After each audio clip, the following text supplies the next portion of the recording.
नमस्कार, जय हिंद, जय भारत।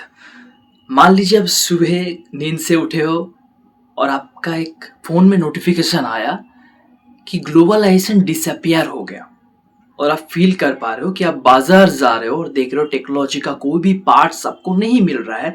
आप मतलब फार्मेसी में जा रहे हो, उधर भी देख पा रहे हो थोड़ा चीज़ें बहुत एक्सपेंसिव हुआ है। उसके बाद अगर आप पेट्रोल पंप पे जाते हो, देखते हो पेट्रोल का प्राइस बहुत ज़्यादा इंक्रीज़ हुआ है। उसके बाद गैसेज़ का भी दाम इंक्रीज़ हुआ है। सो इसके ऊपर ग्लोबलाइज़ेशन क्यों इफ़ेक्ट करता है? क्या है ग्लोबलाइज़ेशन? मैं आज इसके ऊपर बात करने वाला हूँ। ठीक है, तो पहली बात, ग्लोबलाइज़ेशन एक इकोनॉमिकल मतलब इंक्रीज करने वाली एक इकोनॉमिकल कनेक्शन है, एक कनेक्टिविटी क्रिएट करता है, एक पाथ है जो कि इंटरनेशनल लेवल पर होता है। आपको नहीं समझ में आया? मैं थोड़ा इजी कर देता हूँ आपके लिए। पहली बात, मान लीजिए इंडिया पे कॉटन क्रिएट हो रहा है। उसके बाद ठीक है, आपका ड्रेस का कॉटन इंडिया में क्रिएट हो रहा है। जर्मनी से उसका मशीन के लिए मतलब टी शर्ट और वगैरह ये सब प्रिंट करने के लिए जर्मनी से टेक्नोलॉजी ले रहा है। उधर मतलब कलर वगैरह कुछ अलग अलग देश से किया जा रहा है। तो ये सब मिल जुला के जब आप फाइनल प्रोडक्ट कलकत्ता में आपको मिलता है, या दिल्ली में, या गुड़गांव में, या आपका नोएडा में, या आपका इधर बेंगालुरु में, या केरला में आपको मिलता है, इसको बोलते हैं कि ग्लोबलाइजेशन हो रहा है। ठीक है। सो दूसरी पॉइंट पे मैं और एक चीज़ आपको बोलूँगा इसके ऊपर, अगर आपको नहीं भी समझ में आ रहा है। देखिए, मान लीजिए आपको कभी भी चीज़ सबके ऊपर डिपेंडेंसी रखना चाहिए। ठीक है। सो ये जो ग्लोबलाइजेशन है, ये 5 चीज़ों के ऊपर डिपेंडेंस है, 5 चीज़ों के ऊपर डिपेंडेंसी क्रिएट करता है। पहला चीज़ है ट्रेड।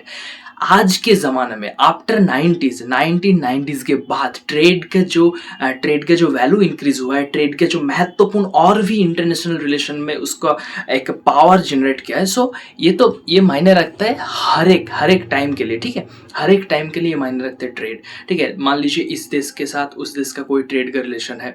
ठीक है, हमारे साथ बहुत सारे देश के साथ ट्रेड का रिलेशनशिप है। ठीक है, ये पहला चीज़ ग्लोबलाइजेशन के ऊपर डिपेंडेंसी रखता है, क्योंकि मैंने पहले ही आपको बोला कि इससे आप टेक्नोलॉजी ले रहे हो, इससे आप पेंट्स ले रहे हो, आप खुद का आपका कॉटन है। ठीक है, सो ट्रेड में बहुत ज़्यादा महत्वपूर्ण है। ट्रेडिंग तो आपको पता है कि क्या क्या ट्रेड वॉरफेयर, क्या ट्रेड चलता है सब देश के बीच में।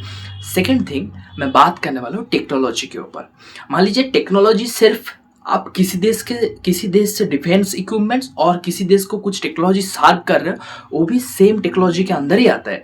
क्योंकि आप मानते हो कि इंडिया से आप जब यूएस जाते हो, यूएस में बहुत सारा ऐसा पर्सन है जो आईटी फील्ड में काम करता है, और डिफेंस में बहुत सारा इक्विपमेंट्स है जो कि अमेरिका, रसिया से हम लोग इंपोर्ट करते हैं। तो ये भी ग्लोबलाइजेशन के अंदर आता है। इसके बाद थर्ड जो पॉइंट मैं बात करूंगा, कैपिटल के बिना कोई भी देश ऐसा कुछ भी इकोनॉमिकली ग्रोथ नहीं किया, और उस देश का जो पॉवर्टी लेवल है वो भी और ज़्यादा आगे नहीं जा पाया। ठीक है, उसके बाद मैं बात करने वाली पीपल के ऊपर, क्योंकि पीपल भी ग्लोबलाइजेशन में महत्वपूर्ण बातें रखते हैं। ठीक है, क्या मैं आपको समझाने की कोशिश करता हूँ। मान लीजिए अमेरिका से कोई भी आदमी इधर काम करना है, और मान लीजिए इधर से बहुत सारा आदमी यूएस में काम करने गया है, किस फील्ड में? आईटी फील्ड में। क्योंकि बहुत सारा इंजीनियर, बहुत सारे लोग आईटी फील्ड में सर्व करते हैं उधर यूएस में। ठीक है, और हम लोग का आईटी सर्विस बहुत ज़्यादा बेहतरीन है दूसरे देशों से ज़्यादा। ठीक है, और इसके बाद मैं अगर आपको बोलूँगा, इंडिया से कोई भी लोग गल्फ कंट्री जाते हैं,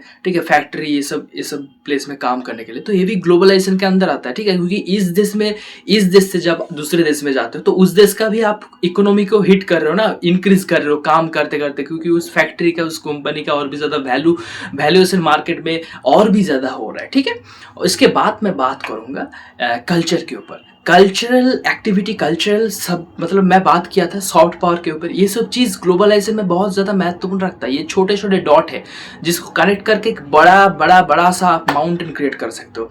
ठीक है, मान लीजिए बॉलीवुड, ठीक है, के ड्रामाज, हॉलीवुड, टॉलीवुड, ये सब बहुत ज़्यादा चीज़, म्यूज़िक, वेस्टर्न डांस, ये सब चीज़ सब ग्लोबलाइजेशन के अंदर आते हैं। ठीक है, सो ये हो गया ग्लोबलाइजेशन का 5 इंजन जो कि ग्लोबलाइजेशन को पुश करता है। ठीक है, इसके बाद मैं कुछ चीज़ें बात करूंगा जो कि इस वीडियो के लिए बहुत ज़्यादा वाइटल पॉइंट है। ठीक है, ग्लोबलाइजेशन सब कुछ बेहतरीन है, सब कुछ इसका एडवांटेजेस है, लेकिन डिसएडवांटेजेस भी है। ठीक है, पहला चीज़ मैं बात करने वाला हूँ, इंडिया के टारगेट है आत्मनिर्भर भारत बनाना। उसके बाद मेड इन इंडिया ये सब चीज़ बनाना है। अगर आपको खुद पे ऊपर फ्रीडम, खुद के ऊपर भरोसे क्रिएट करना चाहता हो, तो इसके ऊपर कुछ ना कुछ आपको काम करना पड़ेगा। मतलब आपका खुद के घर में सब कुछ खुद का ही होना चाहिए, ठीक है? ये अगर आपका टारगेट रहता है तो ग्लोबलाइजेशन आपके लिए डिसएडवांटेज क्रिएट हो सकता है। सो मेरे सवाल आपसे है, प्लीज कमेंट बॉक्स में कमेंट कीजिए कि अगर ग्लोबलाइजेशन इतना ज़्यादा कुछ देर है, इतने ज़्यादा शांति से चल रहे हो, तो इतना दुनिया क्यों भाग रहा है कि खुद का चीज़ बनाना है, खुद का चीज़ बनाना है। और ये भी महत्वपूर्ण है कि ग्लोबलाइजेशन अगर खत्म हो गया तो क्या एक देश सर्वाइव कर पाएगा? ये क्वेश्चन आप लोगों के लिए, ठीक है? सो ये वीडियो था ग्लोबलाइजेशन के ऊपर। ये जियोपॉलिटिक्स का एक बेस लेवल का चीज़ है जो कि आपको आगे जब आप कुछ ना कुछ इंपॉर्टेंट न्यूज़ कवर करेंगे तो ये सब चीज़ कनेक्टेड रहेगा, तब ये सब चीज़ आप रिलेट कर पाओगे, ठीक है? सो आज का वीडियो इतना ही। Thank you so much. जय हिंद, जय भारत।